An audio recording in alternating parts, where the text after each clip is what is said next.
What's going on, ladies and gentlemen? Today I'm here to bring you an Invoked Mekk-Knight Deck Tech for the September 2018 TCG ban list. I really like Invoked because of its concise engine. It really has a lot of flexibility it has to offer because of that, so I'm excited to share how I've decided to run it. It's not too off the beaten path, but I really like the deck. I just love how it plays, how it grinds well, so I'm excited to share this with you guys. Let's get right into this.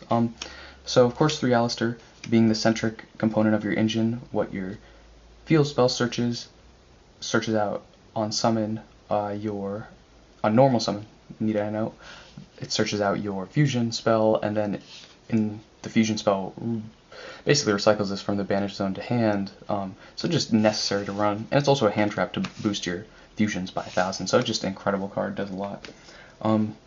Now, with the inclusion of the Link monster, more than ever you want extra board presence with free additional summons, because you need to normal summon Alistair to get the search. Basically all the other monsters that we run that we're planning on summoning are going to be free to a certain extent, whether it's the Mekk-Knights, which are, even though it's conditional with the columns, you can set that up fairly easily, or just additional other special summon stuff. So yeah, let's get right into this. 3 purple Nightfall. This is just a very strong Mekk-Knight. I think it's probably the strongest, just being able to instant speed blink out any of your Mekk-Knights, including itself, to search out one. It can kind of help accrue more resource over the game's long term, because it'll keep blinking out Mekk-Knights and they'll keep coming back in their standby phase, so you can kind of assure that you can have some spot removal dodge, as well as just good value. Really helps. Now to flatter that, we also run 3 Blue Sky, being able to search out Mekk-Knights with different names besides itself up to the number of opponent's cards in the column is just really good. And even if we're not using that effect, it's still fodder for our fusion summons, which is worthwhile. Now to make those 2 playsets of our Mekk-Knight real searching cards have the most utility, we want to run some utility cards to kind of have extra spot removal, extra bait in our deck. It just adds a nice layer of resilience to run a Red Moon and Yellow Star, I think. Obviously Indigo is good, but it's just an extra body where these actually can help bait things or get things off the board that we don't want to deal with. So that's just really good. I think that these are worthwhile to run because of that. So that's the Mekk-Knight and the Invoked monster count. Yeah. We run a couple going second and going first cards to help our deck be extra resilient no matter what our opponent decides to do, or at least in theory. So 2 Cyber Dragons, being a free special summon as long as our opponent controls a monster, is very good. Being able to break the U-Link or just break the Trigate with 3 co-links, whatever it may be, it's just a very good card, and being a light helps make Makabe, so basically completely synergizing, doing a lot for the deck. 2 Photon Thrasher. As I said, we want some going first cards. This really helps our going first plays not feel too forced if we open this. So that's really good. As I play more, you might want to just play more hand traps potentially, but for now I'm liking Photon Thrasher. It's been treating me well, just having that additional special summon. So those are all the monsters that we're really planning on special summoning. Now on to some of the extra defensive monsters, which are hand traps. Of course, 2 Ash Blossoms. Just such a versatile hand trap, and being able to banish it for fusion material for Pergurt REO after we use it, being a fire attribute, is just really nice synergy. 3 Psyframe Gear Gamma. Just being able to counter hand traps is really, really nice. Making sure our terraformings or magic meltdowns go through is just really strong. And a Psyframe Driver, of course, because you're going to need that if you're running the Gear Gammas. And I don't even run, worth noting, I don't even run Psyframe Lord Omega, because this just gets you, I guess these are more additional special summons, but they're a lot more conditional because your opponent has to be activating something while you don't have any monsters on your side of the field. So 2 things I want to note. It's just extra link materials on board, so I don't even run Lord Omega. And even if, let's say, you draw Driver or this, and you don't even have to end up using it, being a light monster, you can fuse it from hand, send it to grave, then banish it from grave to fuse again. And the Link monster makes it so you can keep seeing your invocation spell by discarding stuff, so it just definitely actually a really good card because it's light. And to round off our hand traps, 3 effect failure. Being light again, it's better than infinite impermanence because it's also fodder for making Makabe, as well as being able to break chain links, so just super strong value. Definitely worthwhile. So those are the monsters. We ran at 23.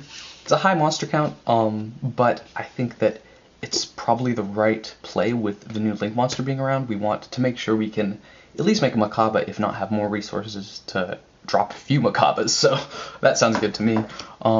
Now, for the spells, we're running 3 Invocation, just being the central fusion part of the engine. I like running 3. Sometimes you won't see Alistair, right? And you won't see your field spell or your terraforming. Sometimes you just won't, and you might see an Invocation. If you can make your Alistair Link monster while you have Invocation in your hand, you can basically, you're going to be good to go. Or even if you have Instant Fusion and you can make your Link monster, Instant Fusion a guy out, discard a card because it still will trigger off any fusion, and Instant Fusion is a fusion. So there's a lot of good interactions where even though you might not see Alistair, you can make your Link monster and fuse with that just so that you do have a strong monster to sit on, like just a Makabe, right? So I like running 3. It's just really crucial to the engine to have an Invocation, so I wouldn't want to skimp on that. 1 Book of Law, just being able to OTK with this card and search it out with your Link monster. It's just an incredible card to boost up power level with being able to get that OTK in. So 3 Magic Meltdowns and 2 Terraformings. I don't really need to explain this too much. These are just part of your engine. Searching out your Alistair, making your fusions not being able to be responded to. Terraforming can be bait or also just get you to your Alistair again. So really good cards. Not too much to say. They're pretty self-explanatory, right? The only marginal hit the deck took from the ban list was Terraforming going to 2, but even then it doesn't hurt nearly as bad as it could have. So they're definitely good. One of my favorite cards I run is 3 Instant Fusion. This card actually has a lot of versatility with how I run it. When we get to the extra deck, I'll show you guys, but just keep that in mind. It has defensive and offensive plays that it can make, which are really, really strong. 2 Mind Control. This is just a spicy card. Being able to break boards or bait negations is just too strong. Yeah, really, really like that card. Being able to run it, having the room in the main deck to run it is just great. And 2 Pot of Desires. This card definitely does a lot for the deck. That extra +1 is really good, and also your fusion stuff. You run 3 of all your mandatory cards, right? And your fusion and Alistair plays and everything can get searched out before you activate this typically too. So you can make sure you don't hinder your main engine of the deck. But even then, since you run 3 of all the important cards, activating this is not too scary even when you don't have them. So definitely really good. That's the main deck, 40 cards. 40 in theory is just most optimal. Obviously you could mess around with the ratios, maybe do something else, but I like it at 40. Now on to the extra deck.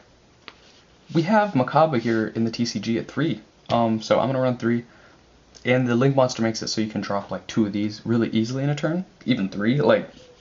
So being able to overlay 2 of them into your True King of all Calamities is a really strong play, and not having a 3rd one to fall back on later in the game or something can be detrimental. So I definitely like 3. And it's at 3, I'm going to run 3. Invoked Pergurt REO. This card just ends games a lot of the time. And you need 2 because sometimes it'll get outed, right? Your opponents will hand trap this, try to remove it. People know this card wins games, so they're going to try to stop it. So if it does get outed, or like you just have to go for the win because they're kind of open, and you have to try to bait the negation if they have like a hand trap or something, just having a 2nd one to fall back on is really, really, really worthwhile and can help you win that game. And the last Invoked Fusion we run is Illega, being kind of like a pseudo floodgate on legs is just crazy. So that's just like too strong to not run. Now for some other fusions, we do run the Chimera Tech to break the U-Links, break the Trigate triple co-link and stuff, so just too strong. And for our fusion, instant fusion targets, these are the spicy plays that I really like, are Millenniumize Restrict and Thousand-Eyes Restrict. So this is defensive and this is offensive. So offensive as in helping open up a board, break the board, equip an opponent's monster to Thousand Eyes, and Millenniumize Restrict being able to negate a monster effect that's either on the field or in graveyard at quick speed, which is basically respond to a hand trap, equip it, negate it, is defensive, being able to make sure your plays go through. So these are incredibly good, and I really love the resilience this adds to the deck. I think that it's definitely needed with how crucial it is for your fusion, your invoked engine to see all the cards, get your fusion off Alistair's normal summon and stuff. It's just very, very good. True King of all Calamities, you can make this by overlaying 2 Makabes, and it's really easy to make 2 Makabes now with the Link monster, so definitely worthwhile to play this, I feel like. Onto the links. A Borreload. Turn 2 or 3 after our, Mekk-Knights and stuff are kind of starting to float back on our standby phases from a Purple Nightfall and stuff. Sometimes you'll just have enough monsters to make this, and having a bit more of a heavy-duty monster on board to kind of break the board or win the game is just really good. Also, just sit on it maybe since it's not targetable. So I like having it in the extra deck just because it is, I think, the strongest Link 4 at the moment. Alistair, the Invoker of Madness. This card's crazy. You could run 2. I run 1 because I feel like the extra deck is tight enough as it is, but basically this card's phenomenal, and not being once per turn is insane. Just being able to if, it's like literally just not even once per turn in any way, shape, or form, and and it's just if and can, so no limitations. Nightmare Phoenix, I guess I'll clump Lamphernicus and Nightmare Phoenix into the same category, being that they have dual purposes. So getting 2 link arrows pointing down with Lamphernicus is just really good. Being able to have spot row removal, back row spot removal with Nightmare Phoenix is also really good, but the additional layer of synergies these have is a light attribute and a fire attribute, and being completely generic basically. So these can help you get into your Pergurt REO or Makabe plays if you're really struggling seeing the attributes. And last card we run is a Link Kuriboh, just getting the additional value off of our Millennium Eyes and Thousand Eyes Restrict, so that we can continue to have board presence even after the end of turn when those would normally get destroyed. So that's really good. And that's everything. Tell me what you guys think. If you guys have some spicy text that I don't know about, let me know. Like, comment, subscribe if you thought that this was helpful in any way. I really love this deck, and I just wanted to share it with you guys. So I hope you enjoyed it as much as I did, and I hope you guys have a good day. Take care.